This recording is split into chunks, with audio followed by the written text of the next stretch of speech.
Good morning, everyone. Happy Tuesday. Hope you all had a great holiday weekend. Welcome to Startups in the Law, hosted by Kyle Kurtz. He hosts this webinar every month, so we're excited to have you here and looking forward to a great one. So if you enjoyed today, want to come back next month, tell a friend about it. We'll look forward to seeing you then. So with that, Kyle, I'll bring you up here and you can take it away. Thank you, Alex. I really appreciate the introduction. As Alex said, we do this webinar every single month, and this is an educational webinar. We are, while we do work for a law firm, this is not a sales pitch. It is not designed for us to, try to sell you work. It's really more a matter of ensuring that all of the attendees who are listening get something out of it that helps them grow as an entrepreneur, that helps them understand what it takes to start a business the right way, to lay the legal foundation, and to really know, when it's time to factor in, accountants, lawyers, other professionals into their business. That said, we've been doing this for well over a year, and so we've got a pretty good gauge on what people want to know, what people are interested in. But we also do a little bit of other stuff, and we'll get to that here in a minute. We want to let you know, some of the legal news, some of the other aspects of the world that we deal with on a regular basis that we think are important for people to know as things change and the laws change. So without further ado, though, we will get started. So and just to give you an idea, our law firm has 2 attorneys, though we are growing our team, probably here in the next 3 to 6 months, as we become, more involved in the startup community. It appears that we're about to hire another attorney, here relatively soon, as we ramp up with, some work related to, more venture capital fund type of stuff, more venture financing type of stuff that requires, more significant outlay. But my business partner, Matt Jones, we operate by another law firm name in the state of Oklahoma called Verge Law Group. So Matt Jones was the original partner of this law firm. He started it 4 or 5 years ago, and he's based in Oklahoma City. So if you are in the OKC area and want to know more about startups, he's your guy. I am based in Dallas, Texas, and help out with startup work all over the state of Texas and for clients all over the state of Texas. If you want to email us or call us at any time, please let us know. If you have any questions, please feel free to reach out. If we don't address anything today, I know that there are some of you who are probably very interested in hearing certain things or asking certain questions related to what you may be working on. If you don't see what you're looking for here, feel free to message us. Kyle@joneskurtz.com. That's my email. Matt Jones is mjones@vergelaw.com. Feel free to email him if you have a question related to, starting a business in Oklahoma. Really, and we say, Oklahoma and Texas, we start a lot of Delaware corporations. We start a lot of Delaware LLCs for people that are not based in Texas or Oklahoma. So we don't want to limit ourselves to, just representing people there. If it's in the tech space, we're able to do it. So long as it doesn't require, practicing a specific state's law other than, Oklahoma, Texas, and Delaware. If you're a Delaware corporation based, that said, the mission here and why we do this, we say better education leads to a better foundation, which leads to more successful startups. And that really is true among our clientele. We don't really have a higher failure rate among our clientele. And we do attribute that in part to the fact that, number one, we are experienced startup attorneys. We've seen quite a bit. We know quite a bit, and we know how to coach you into, the right direction for your growth. We understand, at which stage and at what point certain things make sense. It can help you, manage the legal aspect of things early on so that you're not getting overwhelmed with it, so that you're not spending too much on it. But so you're actually getting the right amount of legal help at the right time. Now, as you grow, obviously your legal needs will change. That said, The reality though is, we're not always trying to be in your loop. We're not always trying to be, the person who's like, hey, we need to do this so that we can sell you work. It's more a matter of let's get you set up, let's get you pushed in the right direction, and then once you have something that comes up that you need us for, we step in and help you do that. But we truly believe that this webinar is essential to the process of ensuring that you become a more successful startup or a more successful founder. You don't know everything. You can't be expected to know everything about how to set your business up and how to protect your assets, your IP, how to protect your business itself, from certain risks that are that you'll experience based on what industry and market sector you're in. So that said, we do cover, at the very beginning of these webinars, legal and startup news updates. Today, we actually had a request. Somebody wanted to know more about Texas corporation stuff. So I'm actually going to go into that a little bit. It's going to be a little more general, but I am going to explain some things from our experiences that I think will help people understand, what it really takes to get a Texas corporation set up and ready to go right after it's been formed and set it up the way we set up typical technology startups and other companies that might not be technology startups, but really do need the setup and can benefit from, vested stock, can benefit from a stockholders agreement, can benefit from a standard set of bylaws and things that will help them for years to come, I should say. And then, if we have time later today, we're going to talk about capital raising and securities laws. I talked about this probably for the last 3 or 4 months, but I want to keep going over it because there are certain things that come up pretty much every month that are brand new to us and brand new to, not just brand new to us, but brand new to our clients. And when I say brand new, every deal is different. We experience a ton of different things while we're doing these deals and deal with new people practically every single time we do a deal. And so, everybody has their quirks, and I just want everyone to learn from our experiences there. So aside from that legal disclaimer, unless you're an attorney, don't go start your, I would say unless you're an attorney, don't try to draft your own contracts. Don't try to do your own formation unless you believe that you are actually capable of it.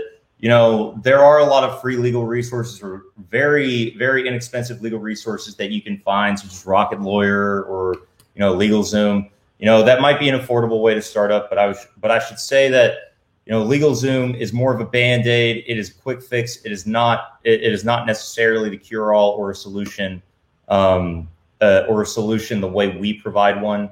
Our focus is is pretty narrow when it comes to, hey, this is how we do these things. And this is based in the law that we know that applies to tech startups and that tech startups regularly experience. That said, just keep in mind, this is not legal advice for you or your business. Please don't act on this info, without seeking the advice of an attorney or an accountant. If it is, tax related, obviously talk to an accountant or talk to a tax attorney. We're corporate lawyers.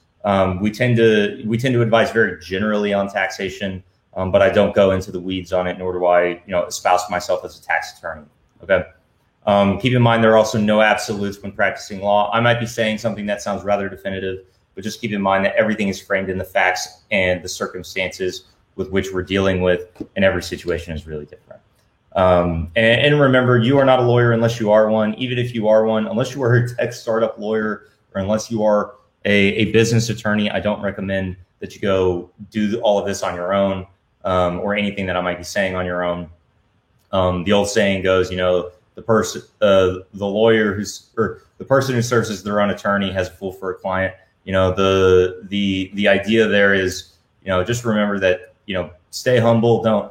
Don't try to do certain things that are outside of your expertise. That said, please do, use the comments feature on here to ask questions. Would love to get your input. Would love to get your input throughout the stream. I will be monitoring this throughout the stream to see if you do have any questions. If we're not going over anything that's specifically tailored to you, please feel free to drop it in the questions here, and I'll try to answer it today while we're live. but aside from that, if you don't get your question in today, just feel free to email me. Okay. Let's go forward. So probably one of the biggest developments in the last month was really this new Texas gun law.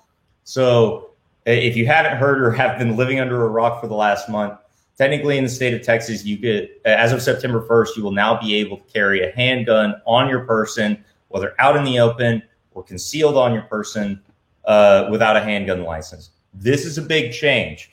There have actually been news reports that have said that concealed handgun license training has gone down. Concealed handgun license training has gone down practically, 90% or 95% as a result of this new law. The reason being is most people who want to carry a handgun used to have to go get a law, which was, an obstacle in order to do that. And it really wasn't hard to obtain one. As a matter of fact, people who do those trainings have often said that, there are a number of people who come in where it's their first time ever carrying a gun, which is, obviously a bit concerning that those people would actually have a license. The bar was pretty low to begin with. That said, the bar is going to be, pretty much non-existent now, but I'll get to some of the restrictions here in a minute. So when it comes to the effect on employers, so obviously we have to have a business focus here because, this is a business startup, webinar. The reality is for employers, this doesn't really change anything. Number one, for employers, we don't really have, in private employers, when it comes to a private workspace, right?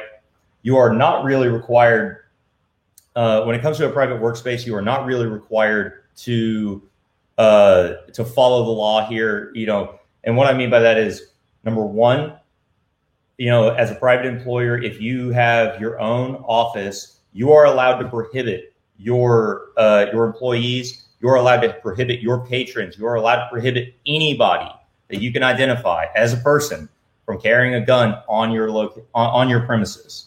Now, this does not extend to parking garages. It does not extend to public sidewalks. It does not extend to the street outside of your place. The reality is it extends pretty much exclusively to employer premises. So if somebody brings a gun to their desk inside of the office and you have a clear policy that says you are not allowed to have a gun, then that is still, then your policy applies and overrides the law in that situation. That said, it is worth noting that you must have a policy that says such a thing, or else that person hasn't really broken a law, right? So I would say just keep in mind that you need to have a policy in place in order to combat, certain people who might believe that this law applies to them inside of the workplace. And it looks like we do have a couple questions here. Let me just finish one thing about the bars and restaurants, and I'll get to these questions and comments.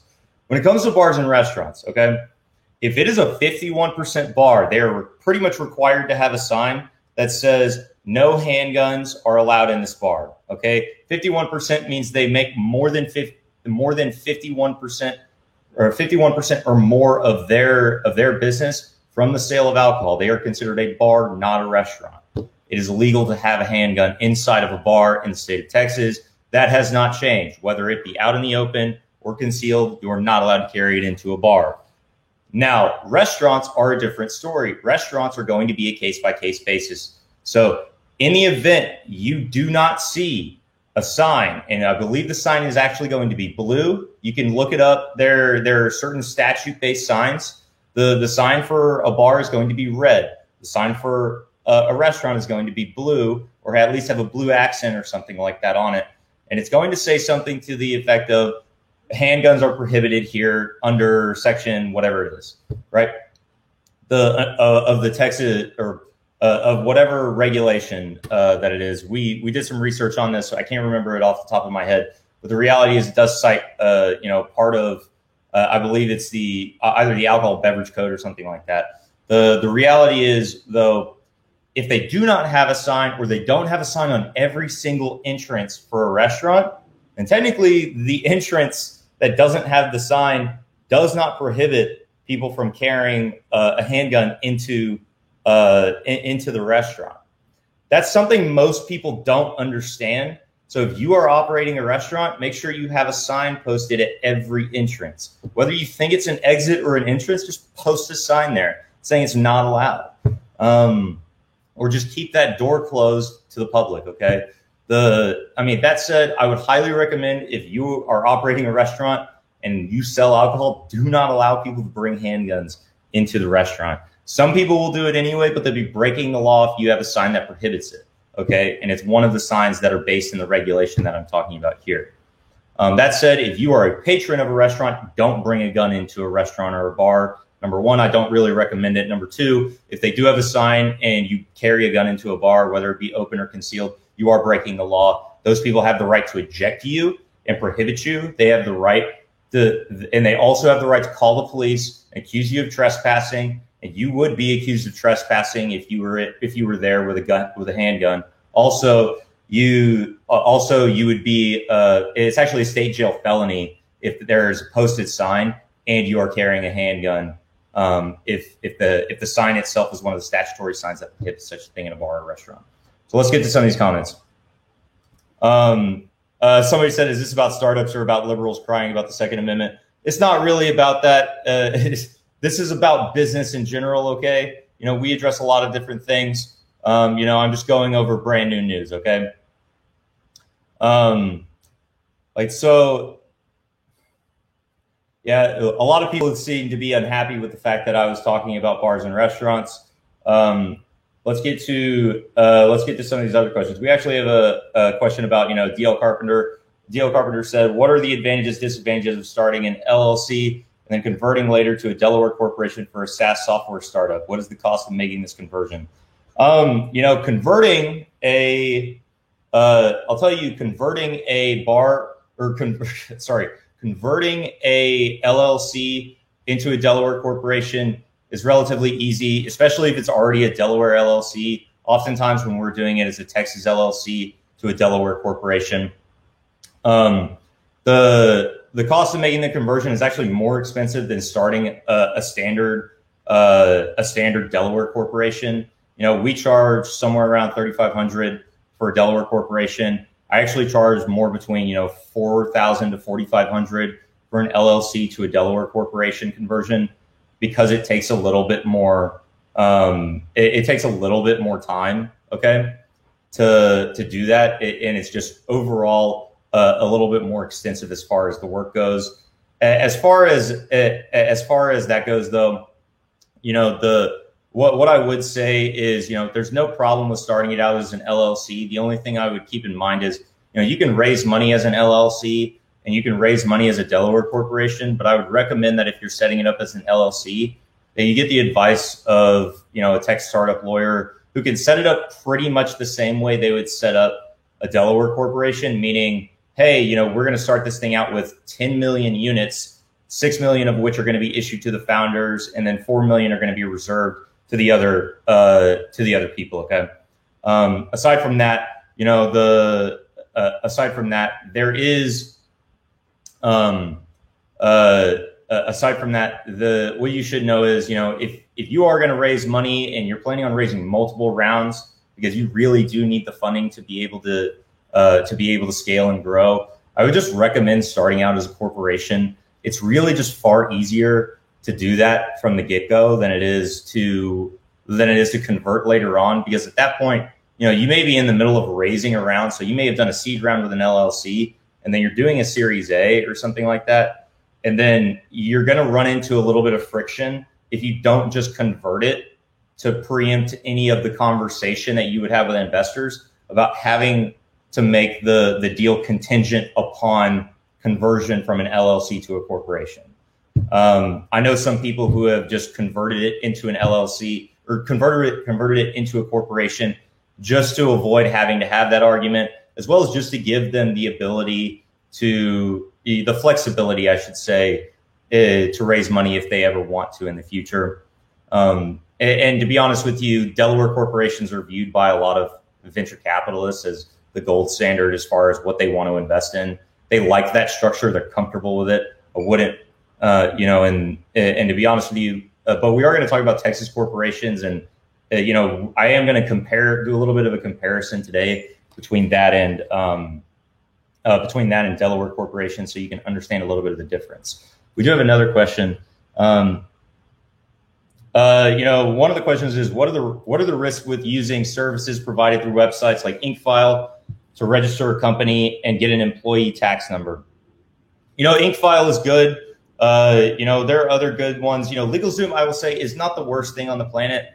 What I will say, though, that is it's kind of rubber stamping a lot of the stuff that they're doing. They're not going to ask the same questions that I would ask, right? They're not going to potentially tailor it to your business the way I would tailor it. Some people want some pretty unique things for their business. And so I would just say that, if you're looking to obtain advice, if you're looking to obtain, counsel as far as the structure of the business goes, and whether you need one or more documents earlier on or later on, I'd recommend just talking to an attorney as opposed to doing it online.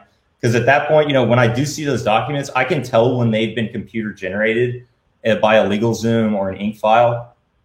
That said, I've seen other documents that, they look pretty good, but a lot of times what ultimately happens is certain things don't get done. For example, if you're using Clerky, for example, they're going to have an 83B election. The problem is they're going to give you the documents, and then sometimes people will not make the 83B election, which is essential if your stock is vesting as a founder. You want to make the 83B election earlier on rather than later on. You're not obtaining that advice unless you're reading all the way through. And at that point, you're going to be really confused. It's easier if I just sit you down for 15 minutes and explain to you the importance of that, which is, by the way, when we do flat fee arrangements that are in the thousands like that for a Delaware corporation, I'm basically going to sit there and tell you exactly what you need to know later on. You're not, and the problem is if you do have LegalZoom documents and you are going to raise money, we're going to have to disclose all of those documents in the due diligence process or just in the risk disclosure document that we give to the investors. They're going to know if you use LegalZoom. In some cases, it's going to have the logo of the entity that you used. That said, if you use a trusted startup lawyer, wherever it may be, a lot of the people that do this do a lot of the same stuff. So I would just recommend getting in with an attorney who is a tech startup lawyer earlier on, or just a startup lawyer in general earlier on, so that you have somebody to rely on and go to for other things such as independent contractor agreements, as well as fundraising advice and things like that for when you are going to make the leap. That said, I went over. I'm going to address some of these other questions here in a second. I went over some of this Delta 8 THC stuff in our last webinar, but I wanted to talk about it because even lawyers asked me about this the other day and asked questions about it in some of the Facebook groups that I'm in, with thousands of other lawyers. There's a large misconception in the state of Texas that Delta 8 THC is legal here. It is not, and the research shows that it is 100% illegal pretty much. There's pretty much no way in which it is legal in the state of Texas. There are very few people who are allowed to sell higher potency THC at the moment, and those people are licensed by the state of Texas to do so. If you are not licensed by the state of Texas to sell any form of THC, then you are by definition breaking the law. And this is an example. This is in Deep Ellum in Dallas, Texas, a business that had started up and was advertising on an Instagram account called Dallas, Texas TV. They're straight up breaking the law, as well as, some of their packaging was actually breaking FDA regulations as well. But I won't go into that. Not really the focus of this. But I just wanted to say that really clearly today, because we do actually in Oklahoma represent cannabis startups. And the moment it becomes legal in any way, here in a way that's meaningful, such as recreational legalization, we will begin representing, cannabis startups a little more regularly than we do right now, just because of the nature of our business. But aside from that, I want to talk about Texas corporations. So, by the way, there's a follow-up question here, which is actually a pretty good question. What are the benefits of starting as an LLC other than not having to pay C Corp franchise taxes? So in the state of Delaware, by the way, you have to pay, what is basically a minimum. I believe it's $400 a year in state franchise taxes. We do help people pay that every year. We set these companies up to pay the minimum amount of franchise taxes. That said, you need to ensure that you are setting them up that way, because there is a way to set them up in which you will not. And there is a big sticker shock when people do not. And you could owe tens of thousands of dollars if you set it up wrong yourself. I'll tell you. The other thing here that I would say is, is aside from so I think the question there about franchise taxes was more, it seems like that may be the only benefit. It's really not the only benefit. The major benefit, it really does have to do with the difference in structure. An LLC is a much more flexible structure. You're not going to be as hamstrung in making decisions as you would for a corporation. A corporation tends to have a much more stringent structure than a Delaware LLC. But the difference between that, but the reality is, people who are investing in a business don't want the more flexible structure. They actually want a more stringent structure typically, so that you're looking, so that they can actually, insert themselves into the process in the event that you're making a material change to the business in a way that's not allowed by any other agreement that already exists between the company and its stockholders and things like that. So people who are going to, say purchase 20% of a business are going to want, to be looped in, are going to want a board seat, are going to want, some sort of right, to oversee the operation and at least protect their investment a little bit better. And even if they're an LLC, they're going to do that as well in some other way. They're either going to ask to be a manager of the business, or they're going to be asked that you create a board of managers. And the reality is at that point, you are starting to blur the line between, is there really a difference other than just the franchise tax? The other benefit is really, Delaware corporations, as far as Delaware law goes, Delaware law does a very good job of protecting the founders, does a very good job of protecting the investors, does a very good job of protecting pretty much everyone all the way around. And so I'll tell you, I believe that Delaware law does a fair bit more to protect people. So we have another question here. I'm looking to get incorporated in Delaware as a B Corp, and I'm thinking about using Clerky to create the entity. What are the pros and cons of going this route? The last person who gave me Clerky documents did not execute all of them. They came to me and basically said, we are, I started this business and technically they had the certificate of incorporation filed, but they didn't sign any of the other documents. Mainly because once they started signing the documents, they realized they didn't understand them. Nobody sat down to, nobody really sat down to actually start to explain it to them. There was some instructional information about, how to execute them, what it all meant, things like that. But it wasn't it probably wasn't detailed enough or simple enough for them to understand. The other thing is, it's a lot easier if I just steer you into that. Some people, they don't want to know everything there is to know, and they don't need to know everything there is to know about their formation documents for a Delaware corporation or a Texas corporation. So in that situation, it makes a little more sense just to use somebody else. The other thing about a B Corp, by the way, technically it needs to be started as a public benefit corporation if you're going to do that. So we have two separate documents that we could file for a for-profit corporation in the state of Delaware. We have one that's just a standard for-profit corporation certificate of incorporation. Okay. The other one is a for-profit public benefit certificate of incorporation. The difference is, you have to have a stated mission for B Corp, and it has to be specific enough. There's also some other certification that goes into B Corp.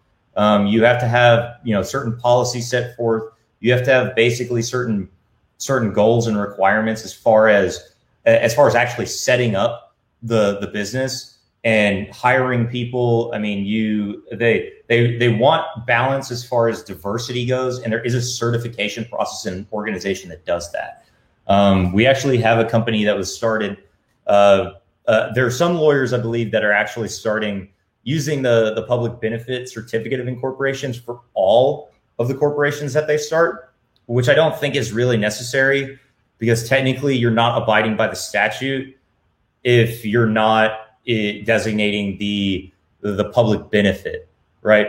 Part of it is, donating a certain amount to the community or giving back to the community in a certain way. And so you're certainly starting a different kind of business when you're doing that. That said, I do love the mission of that. But you just need to keep in mind that the major con is, if you're ever not in compliance with the requirement of the public benefit aspect of it, then you're technically not running the B Corp as it should be.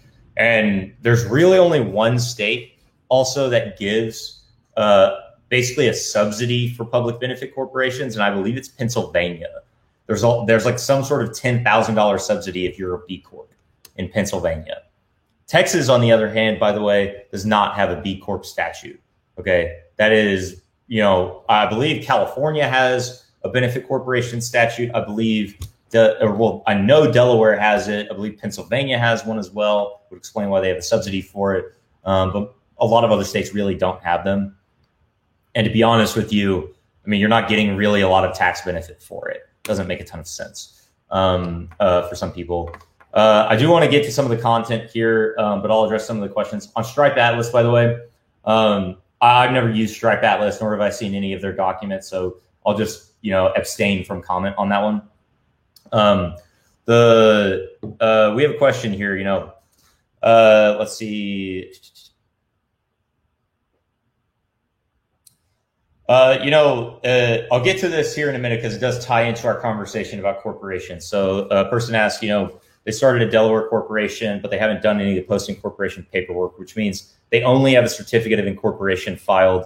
They don't have anything else. Really, I wouldn't sit on it for much longer. If your business does start generating revenue, like technically, if you have not even figured out what the ownership structure is and have not issued shares to the founders, then you need to pretty much tomorrow or sometime really soon. You don't want to get a year from now, start generating, a lot of business without figuring out how much of the business you really own, especially if you have a co-founder. But I can address some of you probably have some other related questions. So just listen here and follow up with some other questions if you have any. Basics of a corporation, really, obviously I addressed the difference sort of between, an LLC and a corporation. The difference is really flexibility. LLCs are the most commonly used entity. They're really what I would call, the mom and pop shop type of entity, right? They're not really focused on taking funding, or if they are taking funding, they're not really focused on taking a lot of it. And they're really not focused on taking funding the way, we help businesses take funding, right?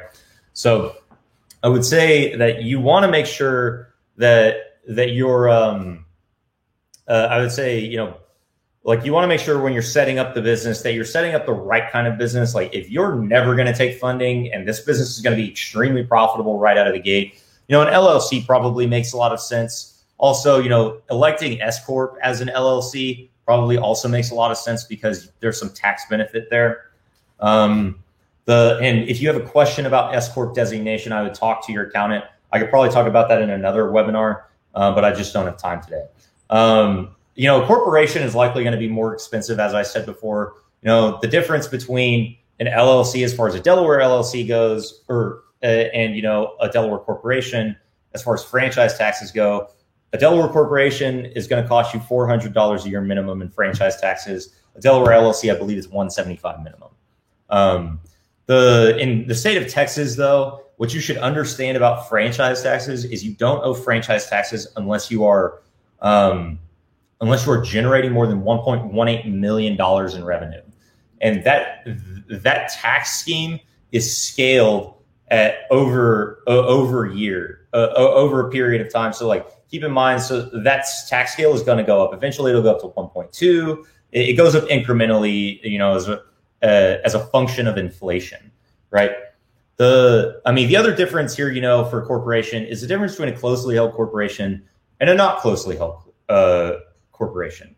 So the businesses that we help, by the way, are largely going to be non-closely held corporations, though we do have some corporations that are closely held.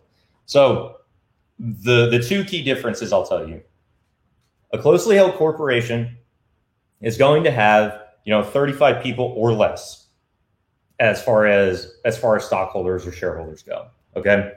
That's what we generally consider to be closely held, meaning, hey, this is people that know each other who they've decided to, for whatever reason, go into business with each other, whether it be for passive income purposes or whether it be, all of these people are working for the same company, right? The difference is though, once you become non-closely held, at that point, you really do need to have a set of bylaws, a set of stockholders agreements, a set of, you really need to have all of the corporate documents that we normally have. Whereas with a closely held business, especially a Texas closely held corporation, you can get by without a set of bylaws and instead just use a stockholders agreement or a shareholders agreement. A shareholders agreement, by the way, looks very similar to an LLC operating agreement, or in the state of Texas, they call them company agreements.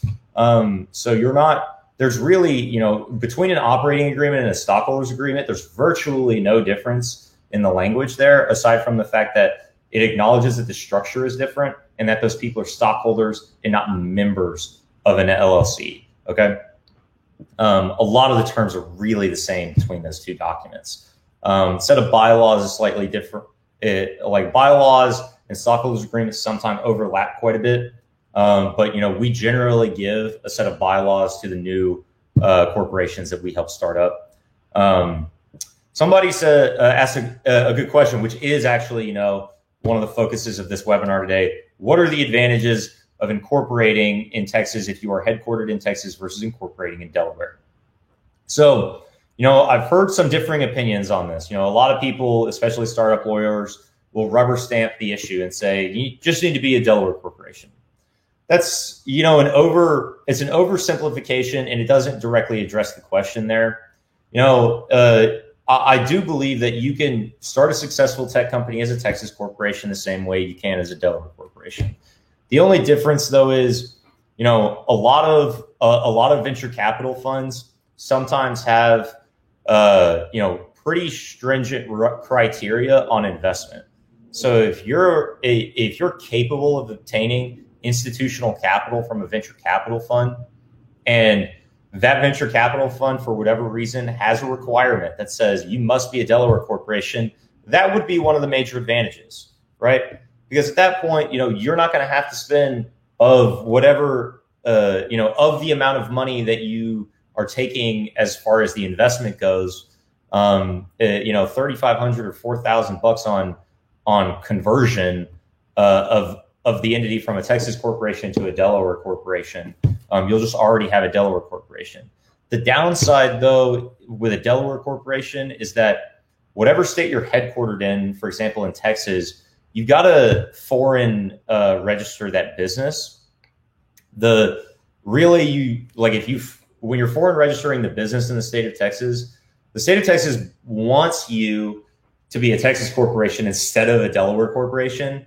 And that's pretty clear because the filing fee for foreign registration of a corporation that is not a Texas corporation is $750. It's kind of expensive. That said, I usually throw that fee into the cost of setting up a Delaware corporation only because, it softens the blow of that cost. And to be honest with you, it's just a formality that you need to address. Once you've filed and foreign registered, you're foreign registered, until you decide not to be foreign registered, right? That said, the other thing to keep in mind is even if you're a Texas corporation, let's say you're operating in the state of California, you're probably going to have to foreign register in the state of California too if you have a major operation or you have a headquarters there, or you have, some other substantial amount of business there where you need to pay taxes. Okay. Like, so just keep in mind that, it's not there's no ultimate solution here. If we go set up a Texas corporation versus a Delaware corporation, you're still going to be subject to other states' laws in certain situations. The other thing I want to talk about here is, par value versus non-par value stock. By and large, we always start par value corporations. Okay. I don't really ever start a non-par value stock. And just so y'all are aware what par value really means, and I'll get to this here in a minute, but par value is really just the minimum redeemable amount of a share. And I'll show you exactly what the share price for the minimum redeemable amount usually is for these types of businesses. The other thing here is, franchise taxes. Like I said, whether you pay depends on how much the business earns per year in the state of Texas and what type of business it conducts. Let's say, for example, that you run an insurance-related business or you run an insurance business. In those situations, you're going to have to pay more along the lines of something like 3.75% in taxes per year. You usually don't have,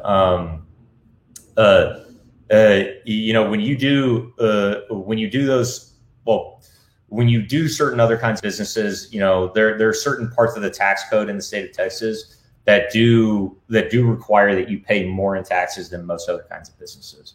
And that's where it does actually help that's where it actually does help to consult with an attorney, because we have helped businesses that had to pay more in taxes before. And so we do understand that part of the tax code and when to let you know that, hey, once you start earning money on this, remember, Texas is going to want their cut, right? Basic corporate documents for the state of Texas, okay? Certificate of formation for a for-profit corporation, Form 201. I know one person listening in on this webinar has probably already filed this. Two people probably, actually. As far as this goes, though, the other major documents, bylaws, very standard. Those documents are, we're looking at. I really don't change the bylaws very much unless there's some sort of weird request. Lately, the only request we've had was, we had people who could not agree as far as being stockholders, who was going to be the 50.1% stockholder and who was going to be the 49.9% stockholder. We didn't have somebody who could be the tiebreaker in that way. So in that situation, in the bylaws, we basically had to set forth that we basically had to designate at the beginning of the formation of the business that someone was going to be a chairperson and that the chairperson was going to have the veto in the event of a board deadlock or a stockholder deadlock, because we actually did make the stockholders 50-50 in that situation. Those people wanted to be even, but at that point, if we can't get a stockholder tiebreaker, I have to create some other sort of tiebreaker. Otherwise, you've got board deadlock, and but the truth is, like, sometimes I have been told by certain founders that they want mutually assured destruction. Like, if they can't come to an agreement on something, they want to be in a position to where there is that deadlock until somebody gives ground. I wouldn't advise that, to be honest with you. It doesn't make a ton of sense. As a matter of fact, if you're taking investment, it's going to piss off your other shareholders. Restricted stock purchase agreements. You should, if you're a founder and you have a co-founder for your corporation, you need one of those. An RSPA is essential. And I'll get to that here in a minute, but like the other documents, intellectual property assignment documents, stockholders, shareholders agreements, if necessary, equity incentive plan. If you're planning to create, a stock option pool, or you're planning to grant, equity in some other fashion, such as through warrants or such as through, or doing stock appreciation rights or something like that, right? And then initial resolutions and ongoing resolutions are pretty essential. Here's par value, by the way. So par value. If you see there are 4 zeros after the decimal point and then, a 1. This is the standard way in which we do this. This reduces the cost basis for people as far as the 83B election goes for their shares, okay? And the 83B election is a tax election that people who are granted stock that is vesting over a period of time can make, where they can pay the tax on the stock that they're granted, even though it's vesting over time, they can pay it right now, so that they're not paying it over, like they're not paying it to the government every single month as it vests, or every single quarter as it vests, or however long it vests. The other thing here is, in the event you don't sign the 83B election, technically the company would have to give you a regular, what's called a 409A valuation, basically designate a valuation periodically over and over and over again. You should sign the 83B election. We can't compel people to do so. We can't compel people to file it either. And by the way, signing is not enough. You have to mail it to the IRS. And I usually provide instructions on how to do that whenever I form these businesses. So like, you're not, you do want to file these things, unless of course you're taking ownership of shares in a company that has significant, determinable value at the moment, or has a 409A valuation where the grant of stock would result in in taxable income that exceeds the value that person wants to pay as far as the taxes go, as well as exceeds the amount of money that person might have to be able to do so. To give you an idea, let's say, for example, I grant you 3 million shares and I grant your other co-founder 3 million shares. When you do the calculation here, you technically only owe your taxable income if you don't, push money into the company or give a check for $30 to the company, is going to be $30. And so whatever the tax rate is on that, based on how much you're earning in a given year, or whatever that taxable year is, multiplied by $30, that's what you'll owe, basically. So, and I want to point out the difference between, fair market value versus par value. The par value is not fair market value. People oftentimes ask us, why did you set the fair market value of this stock at this really low price? Well, no. Like, whenever we say, 3 million shares, there's usually a comma after it that says par value, and then whatever the par value is set forth on the certificate of incorporation. At that point, we're just saying this is par value stock. We're just putting that down in a contract. It's more of a formality. It's not, we're not saying that this stock is worth nothing, though. At the very beginning of setting up a business, if you don't have any assets, if you don't have any income, if you don't have any customers, that kind of is actually pretty close to what the stock is worth. It's worth virtually nothing, right?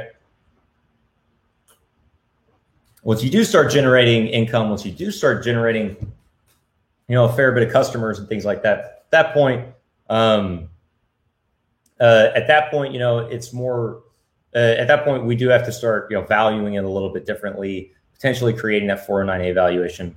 Okay, non-par value, it's you would just issue stock at a price determined by the board of directors.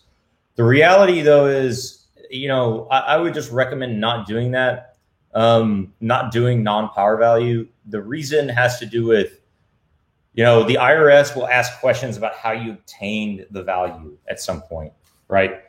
If they ever audit you, they're going to say, show us a 409A, or show us, whatever one of the other safe harbors is. And if you don't have a resolution or a 409A setting forth the value of certain stock, then, obviously it's pretty arbitrary.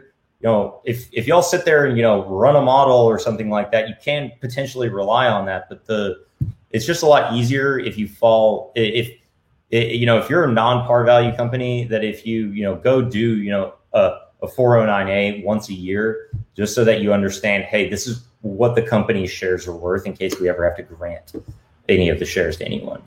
And that the safe harbor, by the way, in order to grant shares, the safe harbor, like once you create a 409A, it lasts for the next 12 months. Typically, unless of course you have, some material change, such as an investment round that closes after a 409A has been done. At that point, you might need to do another 409A after the round closes.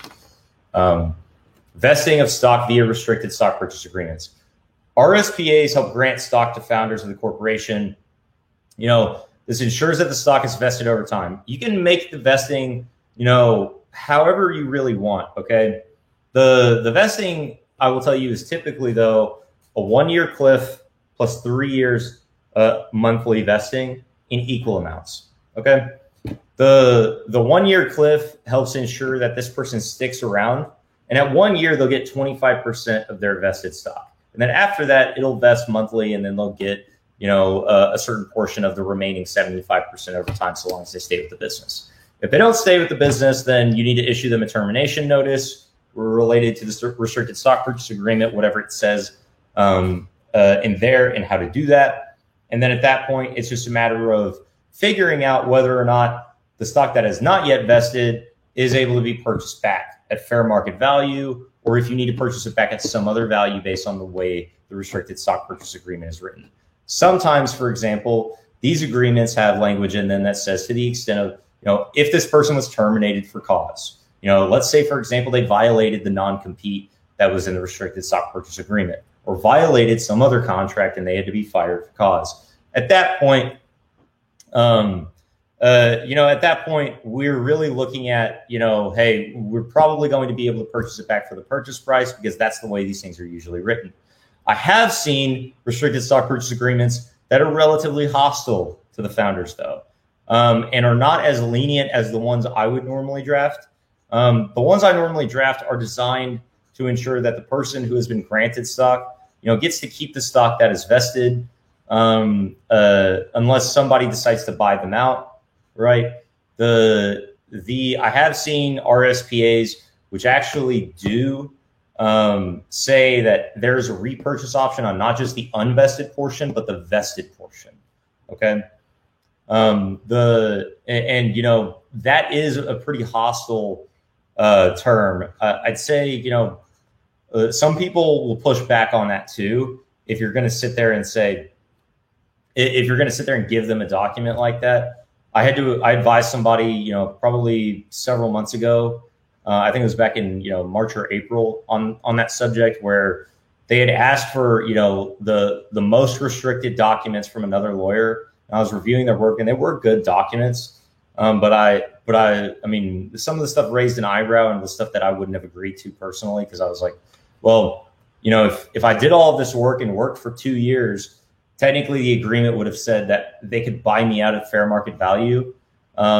If the fair market value, by the way, that person is buying you out at ends up being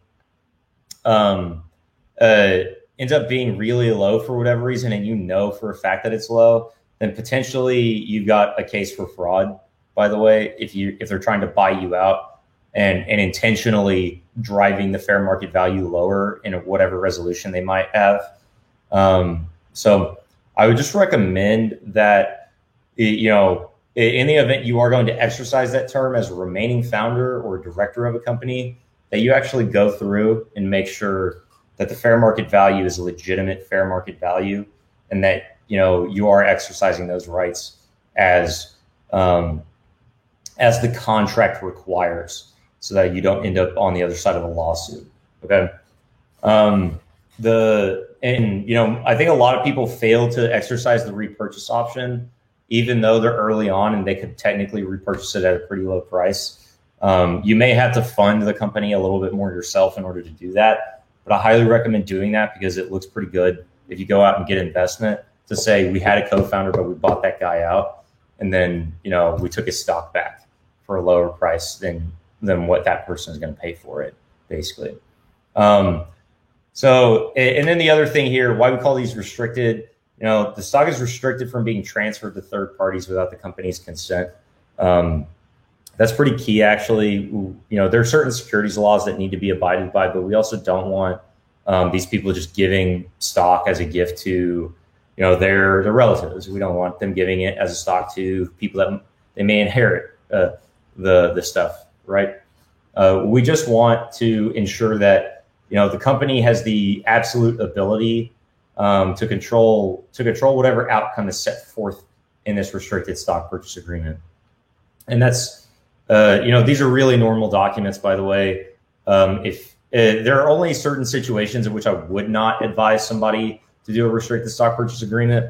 And one example would be, if the stock is, pretty valuable. Let's say, for example, we're converting an LLC into a corporation, but the LLC has tons of has tons of business actually, and like pretty high annual recurring revenue from subscription, from their subscription revenue. I'll tell you, in that situation, I would not recommend doing a restricted stock purchase agreement because it's likely to result in some sort of adverse taxable income to that person, as well as, if those people have already been with the company for 3 or 4 years, why do we need to have their stock vest? They already own the company, the stock in the company that they should own, right? We should just grant them that stock as a result of the conversion, which should be a non-taxable event in that situation. Okay. The other thing here, by the way, do we have any questions about restricted stock purchase agreements? Those are, some of the more important documents, I would say. We do have some questions here. Somebody asked, can a B Corp be a subsidiary of a C Corp? So technically, B Corps are still going to be taxed as C Corps usually. I would not recommend stacking them in that fashion because effectively, they're not pass-through entities. So you're effectively you would have like a C Corp, you'd have a C Corp layered below a C Corp, which doesn't make a ton of sense if you think about it from a taxable income perspective. I think most accountants would agree with that. That said, I would structure it in some other way or elect some other sort of tax designation to ensure that you don't have any issues related to the B Corp itself. So for example, if it is profitable, like I said, an LLC can be taxed as an S Corp. You could potentially explore electing S Corp, which could result in a pass-through situation if a C Corp above it owned the B Corp, which is technically default supposed to be taxed as a C Corp, right? You could technically elect that the B Corp is taxed as an S Corp. We're getting, I hope that's not that confusing, okay? Because I'm throwing a bunch of different letters out here, but the S Corp is really just a tax election, whereas B Corp, we are actually talking about a slightly different structure than a standard for-profit corporation in Delaware, right? Intellectual property assignment agreements, these are pretty straightforward, but the major point here is you should get the founders as well as other service providers who are working for you to sit there and say, in exchange for the stock that you're providing me, in exchange for the compensation you're providing me, I agree to give you all of the intellectual property that I'm creating to the company itself so that you can own it without, any sort of restriction, without any sort of royalty owed to me, or without any sort of claim of ownership that follows by the person who is providing the work to the company, right? That's a pretty important step. That said, there are some common law workarounds. Let's say, for example, you didn't get this signed or it wasn't clear enough.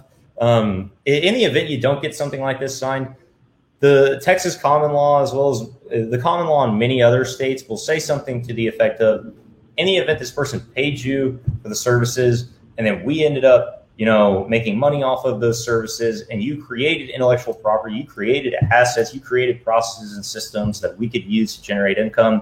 Technically, the company owns those as outright intellectual property. The only issue with that is, let's say, for example, they were actually staking a claim on that IP.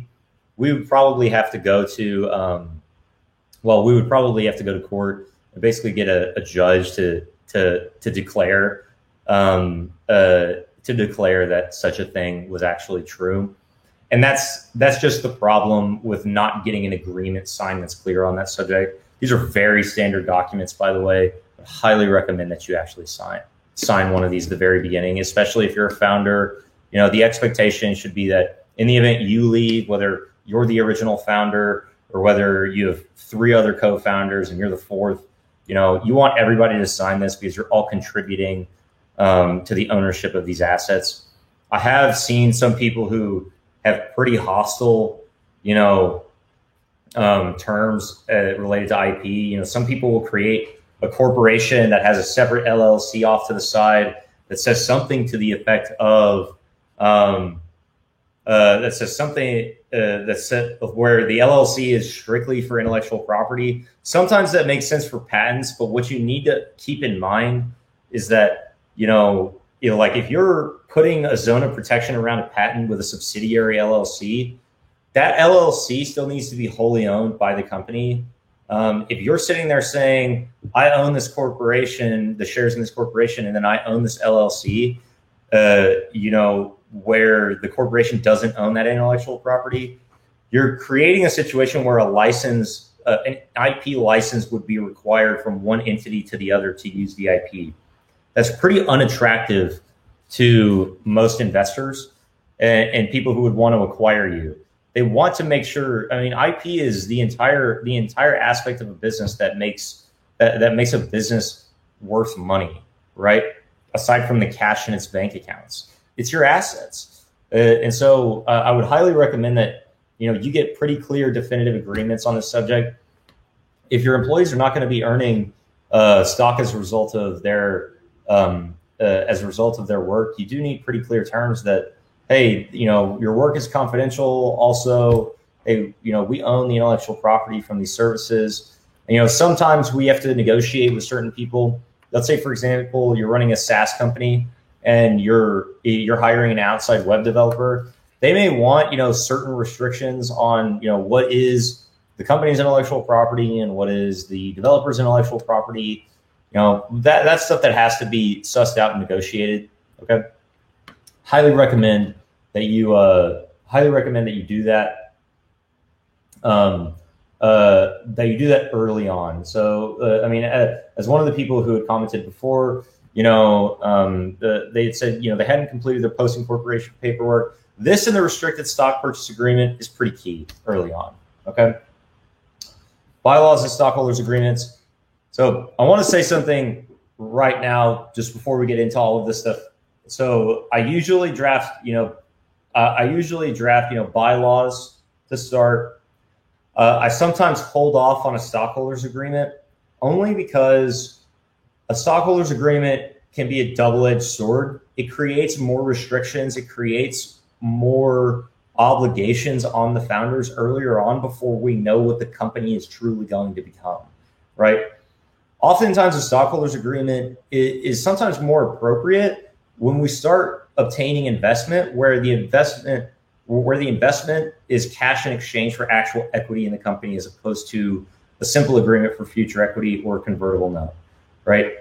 Once those people get on your cap table and are officially there, at that point, stockholders agreement does make sense. We do want to have clear, drag along, tag along rights set forth. It's in some cases, we call these documents different things, like an investor rights agreement, right of first refusal and co-sale agreement. There are various other documents that can be created that do the same things on an individual basis. So I would say, but if it's a closely held corporation, I think a stockholders agreement or a shareholders agreement is really all you need. Bylaws are kind of overkill at that point because these people are trying to run this. A closely held corporation is going to be more akin to an LLC, and people want to run it more dynamically, more flexibly, and without the restriction that comes with bylaws and stockholders agreement. That said, if you have bylaws and a restricted stock purchase agreement, those two documents combined will cover quite a lot of the issues resulting from that could be covered in a stockholders agreement. The only thing to keep in mind is the stockholders agreement does actually govern, voting of the stockholders in certain ways, and it may limit how stockholders vote. I would say though that, a stockholders agreement might make more sense. For example, where, we might have a situation where we've got a large investor and we might be worried about minority shareholder oppression. Okay. And so at that point, it might make sense to ensure that the larger investor is going to be, subject to certain requirements so that they have to check a couple of boxes before they can make a decision on behalf of the company. Right. But stockholders agreements, they can include tag along rights, which are basically what also called co-sale rights. They can include drag along rights, rights of first refusal, stuff that is really not covered in a restricted stock purchase agreement. So if that is stuff that you want, you should probably let your lawyer know when you're drafting these things so that they can draft that into these agreements so that you actually have, let's say, for example, somebody decides that they want to sell their stock to a third party. They've got to offer it to the company first, or they've got to offer it to the other shareholders first before they go and sell it to a third party. As far as these documents go, I'd say the bylaws are pretty standard. Stockholders agreements can vary pretty widely. You're not going to sit here and get a stockholders agreement that's exactly the same, usually, like from entity to entity that we've created. We usually have to do something different every single time. And so I would just keep in mind that, you are allowed to inject your preferences. You're allowed to inject your thoughts into this process. We will advise you. And sometimes I do make every attempt to steer people out of some of the stuff they're asking for because it's just not advisable. But the stockholders agreement issue, the shareholders agreement issue is something that you should ask your attorney about, or at least research a little bit further before you go and actually get one done. We had a company, here's an example, a company that has been with us for about a year as a client that we have done, monthly work for over time. And I've seen their business grow, pretty well. They're a profit driven business, but they need funding in order to scale upward, a little bit more. Their issue though, they had certain things come up that they need, where they wanted to ensure that the stock the stock that was granted to certain individuals did not, was not allowed to just go to other individuals in the event that person died. That said, we're not estate planning attorneys, so I have to tell those people, look, I can't sit here and create something that might violate the laws related to how somebody passes property onto their heirs. That said, a lot of things, let's say, for example, that we did have some sort of transfer on death clause in something like that. If we had a transfer on death clause in one of these agreements, such as a restricted stock purchase agreement or a stockholders agreement where the transfer on death was to the company and not to the person's heirs, well, that would have to be set up in such a way to allow for fair market value appraisal, to allow for a certain buyout. We would potentially even incorporate what's called, basically a promissory note. It's basically a loan document into that buyout structure, so that it's pretty clear to the people who are subject to that in the event they die, the company will pay their estate for their stock, and that payment will be made over time with an interest rate if necessary. Okay. Do we have any questions over that? So corporate governance. All right. This is the often skipped step when it comes to corporate formation. Corporate governance. I don't want to sit here and say that you must document every sort of little change to your business. Okay. That would be unreasonable and unreasonably expensive if you were having a lawyer do all of that. Okay. The thing you must keep in mind, though, is, the initial resolution is pretty key. We need to make sure we approve the IP assignment agreement, the restricted stock purchase agreement, the bylaws, the stockholders agreements, the equity incentive plans. We need to ensure that we are that we're approving the grant of stock, that we're approving, corporate formation or conversion. We need to make sure we're doing all of that properly. Okay. The ongoing resolutions, though, are a little bit different. So, let's say, for example, that you engage in a commercial contract or something like that, and the contract is worth $1 million or more. Maybe get a resolution for that. Not totally essential. It's I mean, that said, like let's say for example, the contract is for investment, right? Any contracts for investment, your lawyers, if they're helping you with the investment, will always give you the resolutions for this thing, pretty much. If they don't, they really should, because stockholders should agree to the sale of stock. The board of directors should agree to the sale of stock. That should be papered up. And we really shouldn't have any issues with that. Aside from that, annual regular meetings, if you're holding a meeting to discuss firing somebody, if you're holding a meeting to discuss hiring, a C-level executive or a CEO for the business, you probably want to have meeting minutes down for that. If you don't do a meeting, you probably want to have a unanimous written consent. If you don't do either of those things, then the problem with that is, you might have some sort of claim by minority shareholders that you made a decision without properly adhering to the statutes.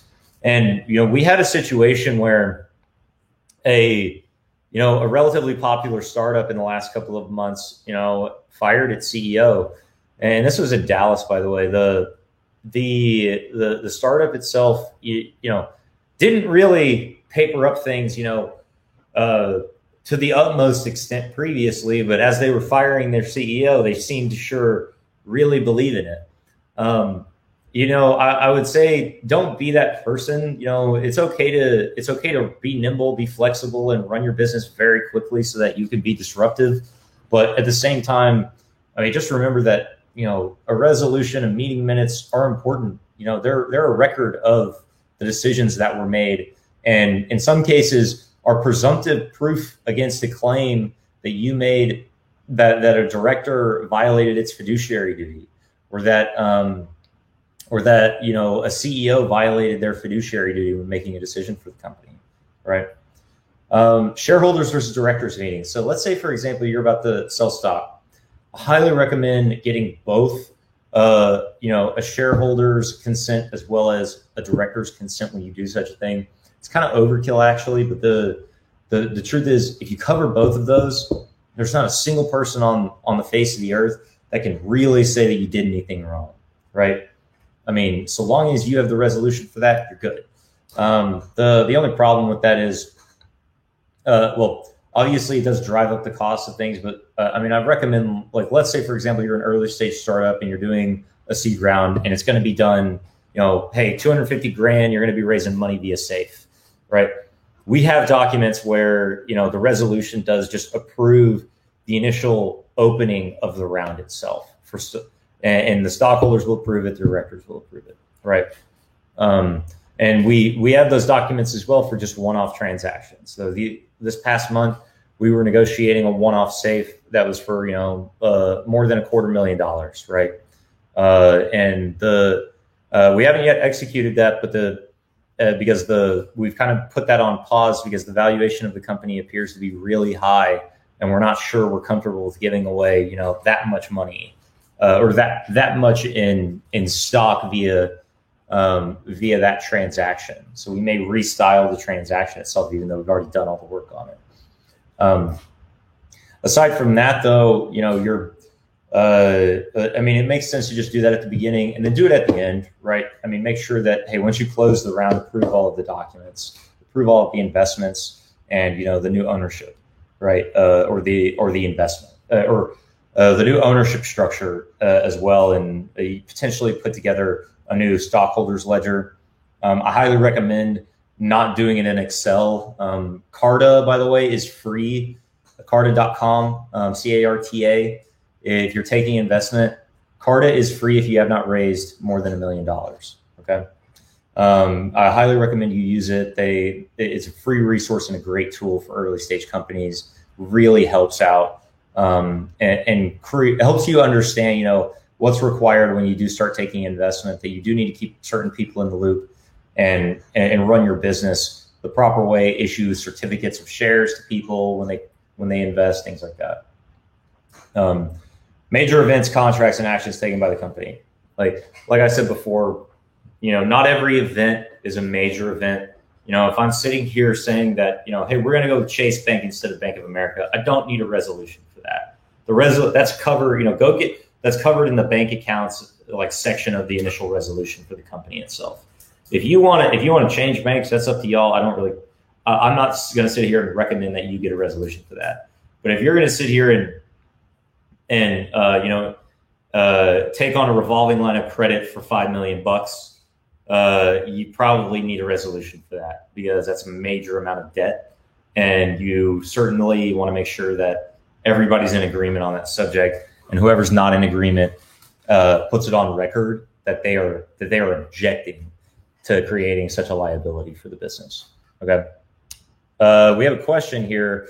Is the state that you're registered in matter much if you're planning global sales? I assume taxes and stuff, but the person says, it appears that they're new to all of the taxes and legal parts. The state that you're registered in does matter from a state law standpoint. So some states do not protect corporations as much as other states do. Okay. Like I said, Delaware corporations are fairly well protected from outside third parties. Founders are fairly well protected, as well as investors are fairly well protected. With Delaware, I think the same is true with Texas. The laws are very similar, though, they may be slightly different. I would say the case law in Delaware, in my opinion, is a little more educated and a little more nuanced. They've certainly dealt with way more issues than Texas has over the years, and way more complex issues where the numbers were not just in the millions, but in the billions as far as what the liability was. The state does matter for another reason, though. I wouldn't recommend setting up a California corporation. It's just prohibitively expensive to operate in California unless you want to be there. And in the event you do operate in California, just remember I'm pretty much certain that most of the San Francisco-based startups that are Delaware corporations don't foreign register them in California, because it is expensive to do so. Just to give you an idea, just the annual franchise tax fee in the state of California for an LLC is like $850.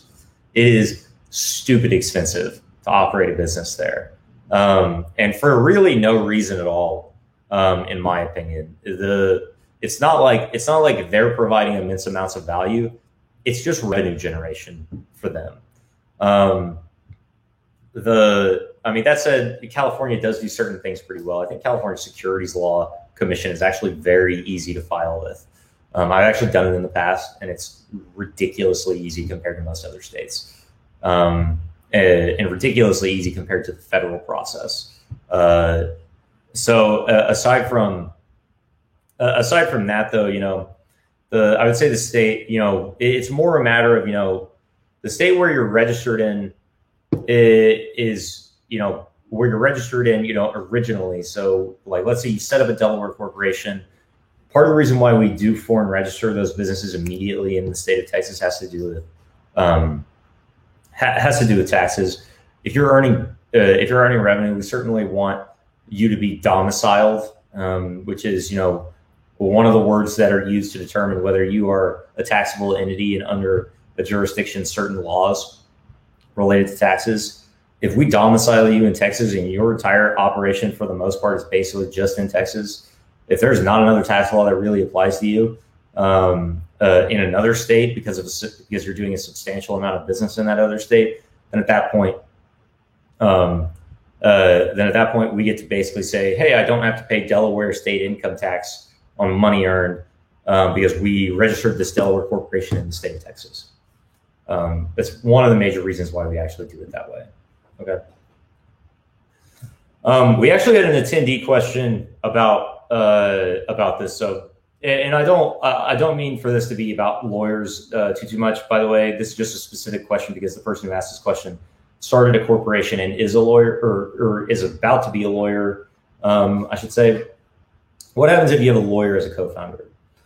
A couple of things. Number one, always assume that a lawyer knows more than the non-lawyer.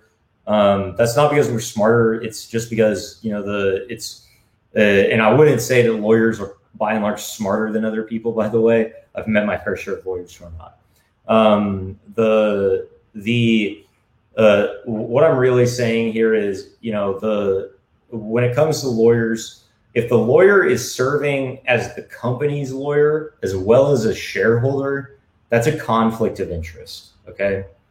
It's not a super huge deal in my opinion, but it's worthy of investigation and worthy of asking yourselves, should we just get outside counsel to deal with some of these issues? Or should I get my own lawyer to help me protect my interests as far as the business goes? That's sometimes a good idea. Okay. Lawyers do on it. A lot of times I will tell you, they know more than you do and they can take advantage of you if they're familiar with these situations, if they're starting a business with you. So I would not, I'm not saying don't start a business with a lawyer, but I'm saying, just make sure that if this person is going to provide the legal services to the business, that maybe get a conflict of interest waiver. If you're going to have them draft your documents, I would also get counsel yourself if you believe that's necessary and you can afford it. Obviously, if you can't afford it, the only other thing to really do may be to use one of the better legal services that exist online, so that you're both on the same plane as far as what these documents say, and you can be assured that the lawyer is not taking advantage of you in any real way, right? That said, we have run into situations where it's become an issue. Just last month, just a month and a half ago. When lawyers are on the board of directors, but they're business people, but they're also attorneys and they may be licensed in the state of Texas, or they may have law degrees. Some of these people get pretty bold and confident in their abilities to do certain things. We had a situation where a lawyer was trying to cut down on legal costs and sent a document firing an individual and drafted it wrong and interpreted the contract incorrectly. Drafted the termination notice incorrectly, as a matter of fact. It was actually done in such a way where we are now able to basically claim that they had not fulfilled an employment agreement, that they had not done everything that there was to do, and that the company now, the claim is now that the company owes these people somewhere around, $250,000, right? I would highly suggest that if you are a lawyer and you are listening to this, or, think you're capable of this, that you not inject yourself into such a process, that you seek outside counsel and potentially have somebody else draft that stuff for you. Because the reality is, it's not just a conflict of interest from a Texas ethics standpoint. It is also a conflict of interest and potentially a violation of fiduciary duty if you're not seeking outside counsel and you're creating the internal conflict by drafting and interpreting these agreements yourself. If you are not a practicing lawyer in that field, or if you are not, if you have not been, the chief legal officer of these particular businesses, right? And by the way, it's okay to be a chief legal officer. By the way, that is one situation in which a co-founder might be a lawyer. There are plenty of businesses that have CLOs. The only thing about that is, keep in mind the CLO is not the board's lawyer. Basically, the CLO might be on the board, but the CLO is operating in their director or officer capacity in those situations. They are not meant to be the board's standard counsel for such things. Not always, at least, I should say. A lot of times the questions that we get asked about these certain things, or about these things, are how much stock should we issue, by the way, early on. When it comes to issuing stock, we usually set forth that the company is going to have, the standard 10 million authorized shares. Authorized meaning that's what shows up on the certificate of incorporation filed with the state. Okay. That is not what is issued, though. What is typically issued is usually going to be something along the lines of, 4 to 6 million shares, could be 8 million or so. And then, we're going to have, 10% or more potentially devoted to what's called an equity incentive plan. So, potentially, 6 to 7 million. I really don't want to go much higher than that unless we're authorizing more stock. And then the remaining 3 million is going to be open for investment. And then we'll adjust the certificate of incorporation pretty much after each investment, or when we start providing investment to people who are going to be getting preferred stock. I don't always include preferred stock in a certificate of incorporation. The reason has to do with, a lot of times we keep common stock for the initial founders and leave preferred stock for investors because they're going to want a superior liquidation preference that they would have, typically as a standard matter just by statute, but it will also be written as a superior liquidation preference into the certificate of incorporation that's amended later on, right? And also, we just want to make sure that we're not issuing, preferred stock to certain people earlier on and creating some sort of weird dynamic with the preferred stock ownership of the company. Okay. That we're just trying not to throw up any red flags when it comes to the initial formation of the business. How much stock to grant to founders and service providers? Like I said, 4 to 6 million, and then you divide that up as 100% of the initial stock between the founders. Okay. And then any service providers beyond that are going to be granted options. They're going to be allowed to buy in, or they're going to be allowed to, or they're going to get granted stock. Okay. The other thing here is, service providers, a lot of times we grant them stock options. We don't give them restricted stock purchase agreements. That said, I have done restricted stock purchase agreements for service providers that we're bringing on. That's really if you're treating them sort of as a co-founder, but also, we can use that document in the event the stock ownership, the value of the stock is what we believe to be, relatively low. Once it gets up there and higher, it just makes more sense to get the 409A done. It just makes more sense to get everything else on CARTA and have the value determined before we grant stock. Okay. And then I've already gone over, the differences between Delaware and Texas. I do think there are certain lawyers who will sit here and say, quit talking about Delaware as if it's the end all be all. Some lawyers are now believing that Nevada is a better place to start a business, or some people believe that Wyoming is a better place to start a business. One of the advantages of Delaware over Texas is that Delaware corporations provide anonymity to certain entities. So let's say you didn't register it in Texas, but we're registering it in some other state where there may be anonymity, such as Oklahoma. Anonymity of the ownership structure, right? In that situation, you're not going to have an issue where we have to provide loads and loads of information about the ownership structure to the business of the business to the state itself, where it's going to be discoverable. I believe, when it comes to the certificate of incorporation, we don't normally need to set forth who the directors are on a certificate of incorporation for Delaware corporation. That said, if we foreign register the business in Texas, we are going to have to provide a certain amount of information about the directors to the state of Texas. There's really no way around that, but it's one of the major benefits right now to people who are setting up Delaware businesses. I have in the past actually layered entities, multiple entities, one after the other, to create anonymity.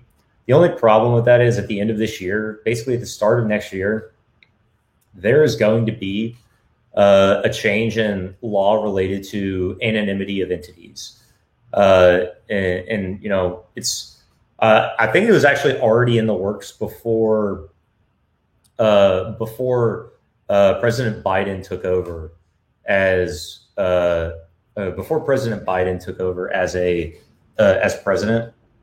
But it's all of the anonymity that goes along with this is basically going to go away at the end of next year. You're going to have to file with the federal government a document that basically says who the beneficial owners of the company are. It's still in the works though, and we'll talk about that later this year and how it will affect certain businesses. We have another question here. Do you have to file for a trade name in every state, county you are doing business to, and to protect the business name? When should copyrights be filed? The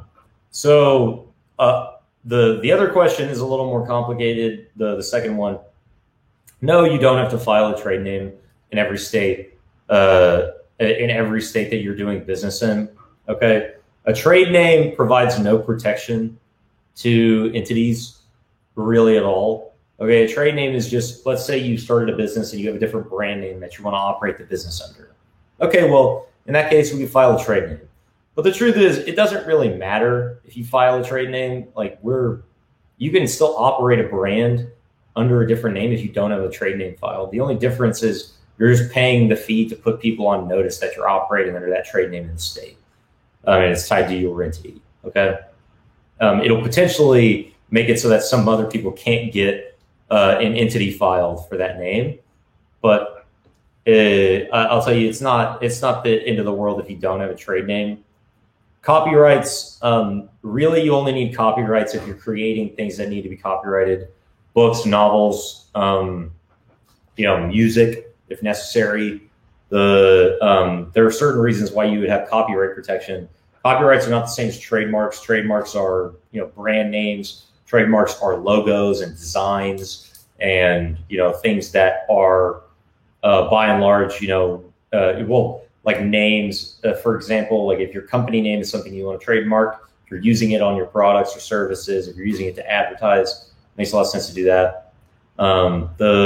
We don't do as much copyright stuff because we don't, really operate in that space as much.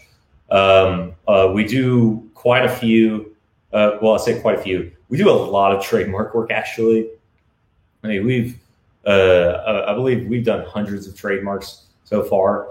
I did one last week. They're actually very easy to get done, though it takes months to get a trademark going. So if you're using a brand name and you really want to protect it, or you're using a product name, or you're using a catchphrase, a slogan, if you want your company name trademarked, it's a process. It can take, minimum 8 months to do that. But we usually tell people it takes about 12 months to get one done. To give you an idea, I haven't even received an office action yet for a trademark that I filed back in January, which sucks because the person is, just waiting. But it's the nature of the beast. USPTO takes a lot of time to do these things. That said, if you need a copyright, I would highly recommend you go to somebody who is either in entertainment law, because entertainment law is by and large the place where most people are going to be doing copyrights for books, novels, music, things that are going to be copyrightable. The works of art are going to be in that category. The other type of law firm that would make a lot of sense to do that is go to an IP lawyer. An IP lawyer is going to be capable of helping you, or an IP law firm that's a medium-sized-ish IP law firm is going to be capable of doing that. Okay. Aside from that, do we have any other questions? We're pretty much at the end of our presentation and our time today. If you do not have any other questions, feel free to reach out to me or Matt Jones. Again, my name is Kyle Kurtz, and my email is kyle@joneskurtz.com. Feel free to hit us up if you have any questions about what we discussed today or need clarification on some of the stuff. Happy to lend an ear and potentially help you figure out a solution to some of the stuff you may be dealing with. If we don't have any more questions, I just want to say thank you for coming. I really appreciate your attendance here, and I look forward to your attendance next month. Thanks, guys. Bye.